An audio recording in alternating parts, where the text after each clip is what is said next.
Alam mo yung strawberry na candy na walang pangalan na laging nakalagay lang sa sa parang lalagyanan ng stick o pag binibenta sa sari-sari store. Kinakain ko yun kaso nga lang mahal kasi parang 2 pesos siya isa dati.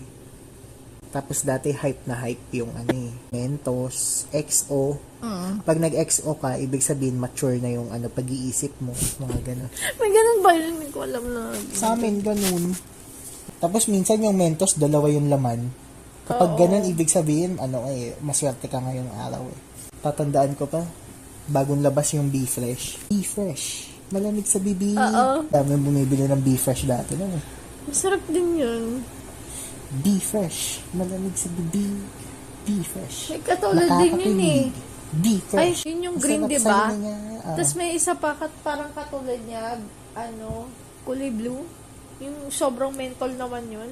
Oo. Yung, Ice cool ba yun? Ayun, ice cool. Pero ang OG talaga, yung white rabbit na nakakain mo yung papel. Hindi ko alam na nakakain yung papel. Oo, pwedeng kainin yung papel ng white rabbit. Ano pa ba yung mga OG? Yung caramel. Ano caramel? XO caramel? Hindi. Meron yun yung bilog siya. Yung packaging niya. Golden na orange? Or orange siya? Para sa caramel siya. Monami? Hindi, yung Monami, isa pa yan Monami, Dynamite? Monami. Naturally, Monami. Butterball? Patigin, ng itsura. Ayan, Butterball. Ay, iba na yung packaging nila. Ano ba dati? Yung di ganun din. Hindi na daw uso yun. Tapos Jelly Ace. Yan lagi kong iniiyakan dati yung Jelly Ace. Kasi gusto ko yung Jelly Ace. Gusto ko ng Jelly Ace. Lalo na yung mga ibang Jelly Ace na hindi kilala na malalaki yung pack. Yung parang 3 sila, 3-in-1 sila na malalaking Jelly Ace.